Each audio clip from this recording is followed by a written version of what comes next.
इस case file के तार जुड़े हैं भारत के राज्य बिहार से, जहां चंपारण जिले के दरपा थाना क्षेत्र में एक गांव बसता है, तिनकोड़ी। ये कई परिवारों का ठिकाना है, जिनमें से एक थे कामेश्वर सहनी, जो समाज में एक अच्छी रेपुटेशन रखते थे। उन्हें लोग नेताजी कहकर पुकारते थे, क्योंकि कामेश्वर सहनी छौरादानो प्रखंड अध्यक्ष और रक्सौल संगठन के प्रभारी थे। साथ ही उनके पास पंचायत समिति सदस्य का एक्सपीरियंस भी था। इसलिए कामेश्वर सहनी पॉलिटिक्स से लेकर सोशल लाइफ तक में एक जाना माना नाम बन चुके थे, जिन्हें गांव से लेकर दूर दराज शहरों तक में जाना जाता था। लेकिन 21 नवंबर 2025 को कुछ ऐसा हुआ कि कामेश्वर सहनी लोगों की जुबान के साथ साथ अखबार की हेडलाइंस के जरिए भी सुर्खियों में छा गए और न्यूज चैनल से लेकर सोशल मीडिया प्लेटफॉर्म तक पर कामेश्वर सहनी का नाम गूंजने लगा। लेकिन दुख, रहस्य और एक अनसुलझे सवाल के साथ कि आखिर कामेश्वर सहनी को किसने मारा।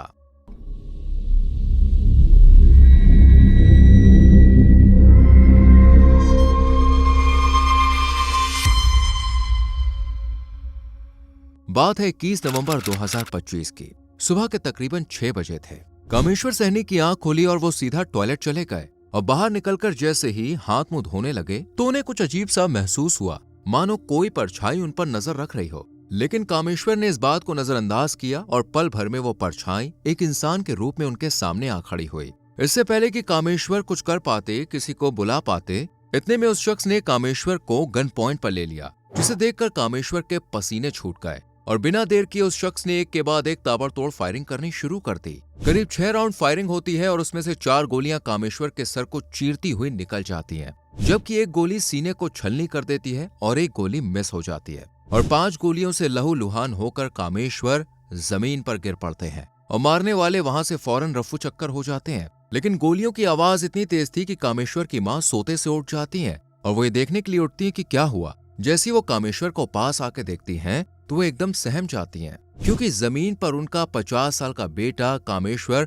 बदहवास हालत में पड़ा हुआ था। एक माँ के लिए ये मोमेंट कितना पेनफुल हो सकता है, इसे आप अच्छे से फील कर सकते हैं। अपने बेटे की ये सिचुएशन देखकर कामेश्वर की माँ जोर जोर से चीखने चिल्लाने लगती है और एक ही बात बार बार कहती है कि मेरे बेटे कामेश्वर को किसी ने मार दिया है। सुबह का सन्नाटा चारों तरफ पसरा हुआ था, इसलिए माँ की ये दर्द भरी चीखें माहौल में गूंजने लगती हैं और देखते ही देखते आस पड़ोसी जमा होना शुरू हो जाते हैं। पड़ोसियों के लिए भी कामेश्वर की ये हालत काफी रूह कपा देने वाली थी, लेकिन फिर भी लोग हिम्मत करके कामेश्वर के पास आकर उसे चेक करते हैं और खुलासा होता है कि कामेश्वर अपनी जान गंवा चुके हैं। मारने वालों ने कोई रहम नहीं दिखाया था। उन्होंने लगातार उनके सर पर और सीने पे हमला किया, जिसके कारण बचना इम्पॉसिबल था। इसलिए कामेश्वर वहीं दम तोड़ देते हैं। लेकिन ये दर्दनाक अंजाम दिया किसने, ये सवाल हर किसी के दिमाग में घूम रहा था। अब क्योंकि ये घटना कामेश्वर जैसे बड़े नेता के साथ हुई थी, इसलिए लोगों के बीच दहशत फैल जाती है और केस को सुलझाने के लिए पुलिस को भी इन्फॉर्म किया जाता है। बिना कोई लापरवाही बरतते हुए कुछ ही मिनटों में पुलिस की एक टीम कामेश्वर के घर आ जाती है और छानबीन शुरू करती है। इस बीच कामेश्वर की जो न्यूज है वो सोशल मीडिया पर भी वायरल हो जाती है और देखते देखते बड़े बड़े चैनल्स इसे दिखाना शुरू कर देते हैं। हैरानी इस बात की थी कि दिन दहाड़े घर में घुसकर विकासशील इंसान पार्टी के नेता को मार दिया जाता है। सोचे, जब इतनी पावरफुल हस्ती के साथ ऐसी खौफनाक घटना घट सकती है तो फिर एक आम आदमी को अपनी सेफ्टी की चिंता क्यों नहीं होगी। यही वजह थी कि देखते ही देखते case high profile viral case में तब्दील हो गया और पुलिस प्रशासन पर दबाव बनने लगा कि वो जल्द से जल्द मुजरिमों को ढूंढ निकाले। दूसरी तरफ पॉलिटिकल पार्टीज भी प्रेशर बना रही थी। ऐसी सिचुएशन में पुलिस और डिपार्टमेंट पर कई तरह के सवाल खड़े होने लगते हैं। इसलिए दरपा पुलिस थाने के एसडीपीओ मनीष आनंद केस की जांच आगे बढ़ाते हैं और खुद अपनी टीम के साथ मौकाए वारदात की अच्छे से इन्वेस्टिगेशन करते हैं। हर छोटी सी छोटी चीज को नोट किया जाता है। आसपास के लोगों से सवाल जवाब होते हैं। इसी इन्वेस्टिगेशन के दौरान पुलिस को पता चलता है कि कामेश्वर सहनी का भी क्रिमिनल रिकॉर्ड रहा है।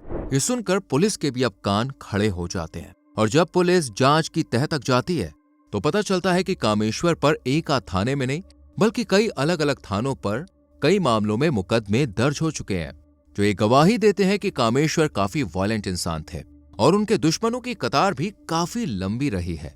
ऐसे में वो एक पॉलिटिशियन भी थे, जिससे कि उनकी दुश्मनी का सिलसिला और ज्यादा बढ़ गया था। ये पूरी जांच करने के बाद पुलिस को भी लगने लगता है कि शायद कामेश्वर को किसी दुश्मनी के चलते मारा गया है, लेकिन वो दुश्मन कौन था? इसी सवाल को सुलझाना पुलिस के लिए बहुत मुश्किल साबित हो रहा था। लेकिन फिर भी पुलिस हिम्मत नहीं हारती है और जांच को आगे बढ़ाने के लिए फॉरेंसिक टीम, डॉग स्क्वाड और एक एसआईटी टीम का गठन किया जाता है। सभी टीम्स दुर्घटना स्थल पर आती हैं और अपनी अपनी जांच में जुट जाती हैं। लेकिन सबसे अजीब हरकत करता था डॉग स्क्वाड टीम का एक डॉग, जिसे देखकर पुलिस भी कंफ्यूज हो जाती है। दरअसल डॉग स्क्वाड को सबसे पहले मौका वारदात पर ले जाया जाता है, जहां कामेश्वर की बॉडी पड़ी हुई थी। इस पूरे एरिया को डॉग्स अच्छे से एग्जामिन करते हैं, स्मेल करते हैं और इधर उधर चक्कर काटने लगते हैं और फिर सीधा मौका वारदात से कुछ दूरी पर बने एक घर की तरफ दौड़ लगाते हैं। डॉग स्क्वाड का इस तरह दूसरे घर में दाखिल होना पुलिस को कुछ सही नहीं लगता, इसलिए पुलिस इस घर की तफ्तीश करती है और जब पूछती है कि ये घर किसका है, तो खुलासा होता है कि ये घर भी कामेश्वर का ही है। यानी जिसमें उनको मारा गया वो भी उनका ही था और जिस घर में डॉग स्क्वाड गया वो घर भी उनका ही था। कामेश्वर सहनी का एक नया घर था तो एक पुराना, जहां दिल चाहता वो वहां सोया करते थे। दो घर का कॉन्सेप्ट तो फिर भी पुलिस के समझ में आ गया, लेकिन ये समझना मुश्किल था कि आखिर डॉग स्क्वाड कामेश्वर के दूसरे घर का चक्कर क्यों लगा रहा है। क्या कोई क्ल्यू इसी घर में छुपा है या फिर कोई ऐसा राज दफन है जिसका पर्दाफाश होना बहुत जरूरी है। ऐसे तमाम सवालों के बीच पुलिस ने घर की छानबीन की, आस पड़ोस के लोगों से भी पूछताछ की, लेकिन कोई भी खास और पुख्ता सबूत हाथ नहीं लगा। अब पुलिस के सामने इस पूरे कांड की 2-3 वजहें थी। पहला था आपराधिक रिकॉर्ड, जो ये शक पैदा कर रहा था कि कहीं उन अपराध से जुड़े जो लोग हैं उन्होंने ही तो अपना बदला लेने के लिए कामेश्वर की जान नहीं ले ली। दूसरा कारण जुड़ रहा था पॉलिटिक्स से। सियासत, विवादों और दुश्मनी की वो दुनिया है जहां बड़े से बड़े नेता दुश्मनी की सूली पर लटक जाते हैं और यही बात इस पूरे कांड को सियासत की दुश्मनी और रंजिश से जोड़ रही थी। तीसरी वजह थी आसपास के लोगों से मनमुटाव। कुछ केसेस में देखा गया है कि आसपास के लोग भी ऐसी वारदातों को दुश्मनी के चलते अंजाम दे देते हैं। यानी कि तीनों ही बातें बाहरी दुश्मनी की तरफ इशारा कर रही थी, लेकिन इनमें से कौन सी बात सही निकलेगी ये पुलिस भी नहीं जानती थी। इन्हीं वजहों को प्लॉट मानकर पुलिस इन्वेस्टिगेशन आगे बढ़ाती है और सबसे पहले गांव के सीसीटीवी कैमरास को चेक करती है। गांव के कोने कोने में जहां जहां भी कैमरे इंस्टॉल थे उन सबको बारीकी से चेक किया जाता है। गांव के बाहर भी आसपास के इलाकों के सीसीटीवी फुटेजेस खंगाले जाते हैं ताकि कोई क्लू मिल सके। पुलिस ने छोटी से छोटी जानकारी को भी बहुत ही गहराई से देखा ताकि कोई इंपॉर्टेंट इंफॉर्मेशन उनसे नजरअंदाज ना हो सके। पुलिस ने जब घर वालों और पड़ोसियों से पूछताछ की तो जो आई विटनेस थे उन्होंने बताया कि टोटल 6 लोग थे, जिनमें से 3 तो बाइक पर सवार थे जबकि 3 पैदल ही कामेश्वर सहनी के घर के अंदर घुसे थे। लेकिन वो 6 लोग थे कौन, ये बात कोई नहीं जानता था, इसलिए पुलिस खुद ही उनकी तलाश में जुट जाती है। पर काफी मेहनत और मशक्कत के बाद भी कोई उम्मीद की किरण नजर नहीं आती। लेकिन पुलिस भी हार मानने को तैयार नहीं थी। एक तरफ तो बाहरी जांच की जाती है तो दूसरी तरफ घर वालों से भी पूछताछ होती है जिससे दुश्मनों का पता चल सके। इन्वेस्टिगेशन के दौरान रिवील होता है कि कामेश्वर के 4 भाई बहन हैं। कामेश्वर की पहली पत्नी का देहांत साल 2010 में ही हो गया था। दरअसल कामेश्वर की पत्नी को कोई गंभीर बीमारी थी जिसके चलते उनका इलाज चल रहा था, लेकिन आखिर वक्त में उनकी तबीयत ज्यादा खराब हो जाती है। उन्हें हॉस्पिटलाइज भी कराया जाता है, लेकिन तब भी वो बच नहीं पाती और अपने 2 बेटों को कामेश्वर के हवाले कर जाती है। 2010 में पहले बेटे जिसका नाम सावन है, उसकी उम्र करीब 5 साल थी, जो अब 2025 में 20 साल का हो गया। वहीं दूसरा बेटा है संजीव, जो 2010 में 1 साल का बच्चा था, वो 16 साल का हो गया। और दोनों बेटों और परिवारों की जिम्मेदारी संभालती है सोनी निषाद नाम की महिला, जो कामेश्वर की दूसरी पत्नी है और इन बच्चों की सौतेली माँ और मौसी है। जी हाँ, कामेश्वर ने अपनी साली यानी बीवी की बहन से ही साल 2014 में शादी की थी, जिसकी उम्र कामेश्वर से बहुत कम थी। लेकिन बच्चों की परवरिश के लिए उसने कामेश्वर से ना सिर्फ शादी की बल्कि उसका पूरा घर भी संभाल लिया। सोना का खुद भी एक 10 साल का बेटा है जिसका नाम है समर निषाद। दोनों की उम्र का फासला देखकर शुरू में पहले पुलिस को भी काफी अजीब लगा, लेकिन सच जानने के बाद सब कुछ नॉर्मल हो गया। लेकिन तभी एक पड़ोसी ने पुलिस से कहा कि आपको इसी घर से कुछ क्ल्यू मिल सकता है, खास तौर से सोनी और कामेश्वर के बड़े बेटे सावन से। ये सुनकर पुलिस का भी माथा ठनक गया और पुलिस ने बाहरी जांच करने के साथ साथ घर की अंदरूनी जांच करनी भी शुरू कर दी। पुलिस को सावन और सोनी का रवैया देखकर कुछ शक सा हुआ, इसलिए पुलिस ने पूछताछ के लिए दोनों को हिरासत में ले लिया। और जब सवाल जवाब का सिलसिला शुरू हुआ तो दोनों काफी ज्यादा सहम गए। शुरू में तो इन्होंने पुलिस को घुमाने और खुद को बचाने की कोशिश की, लेकिन जब पुलिस का सख्त लहजा सामने आया तो दोनों टूट गए और कबूल किया कि कामेश्वर को मारने के पीछे इन्हीं का हाथ छुपा हुआ है। दरअसल सोनी और सावन दोनों 2022 से अवैध संबंध में थे। दोनों एक ही घर में एक साथ रहते थे, इसलिए दोनों की नजदीकियां बढ़ती गईं। एक तरफ तो सोनी सावन के करीब आ रही थी तो दूसरी तरफ कामेश्वर से दूर जा रही थी, क्योंकि कामेश्वर राजनीति की दुनिया में इतने बिजी हो गए थे कि सोनी को और फैमिली को सही से टाइम ही नहीं देते थे, जिससे सोनी खुद को अकेला फील करती थी और सावन के साथ ज्यादा से ज्यादा वक्त गुजारने लगी थी।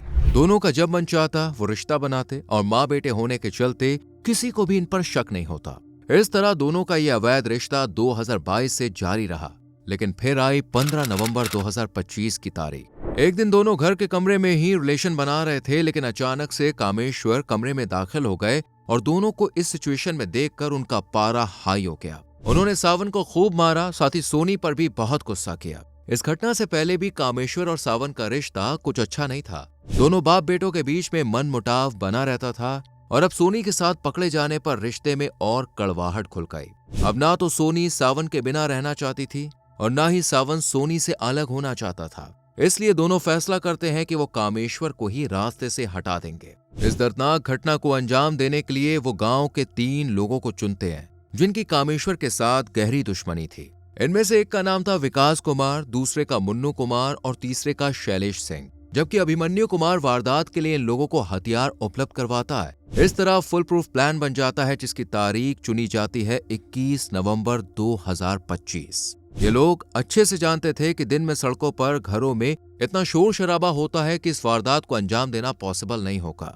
इन्होंने सुबह का प्लान बनाया और करीबन 6 बजे से पहले ही कामेश्वर के घर के बाहर जाकर खड़े हो गए। इत्तेफाक से कामेश्वर खुद ही कमरे से निकलकर बाहर टॉयलेट में आ गए और जैसे ही बाहर निकलकर हाथ धोने के लिए आगे बढ़े, तुरंत ही उन पर हमला कर दिया गया। इन बदमाशों के साथ कामेश्वर का बड़ा बेटा सावन भी मौजूद था और सोनी भी इस पूरी घटना को अपनी आंखों से होते हुए देखती है। इस तरह परिवार ही आस्तीन का सांप निकलता है, वो भी किस लिए? ताकि सौतेली माँ और बेटा अपनी रंगरलियां बिना किसी रोक टोक के मना सके और उन्हें रोकने टोकने वाला कोई ना हो। जब पुलिस के सामने ये सारा सच आया तो पुलिस भी हैरान रह गई और गांव वालों को तो समझ ही में नहीं आया कि भला एक सौतेली माँ अपने बेटे के साथ इतना घिनौना काम कैसे कर सकती है। सोनी ना सिर्फ सावन की सौतेली माँ थी बल्कि मौसी भी थी, लेकिन उसने किसी भी रिश्ते का लिहाज नहीं किया और रिश्ते की सारी हदों को पार करके उसने गलत काम किया और आखिर में अपने पति को भी मरवा दिया। ये जानने के बाद पुलिस सभी आरोपियों को गिरफ्तार कर लेती है और साथ ही घटना से जुड़ी और भी जानकारी जुटाने की कोशिश में लगी हुई है, ताकि ये पता चल सके कि इस पूरे कांड में और कौन कौन शामिल था। वैसे आपके हिसाब से ऐसी पत्नी को और ऐसे बेटे को किस तरह की सजा दी जानी चाहिए? कमेंट सेक्शन में अपनी राय दें। वीडियो को लाइक और शेयर करके हमारे चैनल को सब्सक्राइब करके बेल आइकॉन प्रेस करें, जिससे आने वाली केस फाइल्स आपसे मिस ना हो।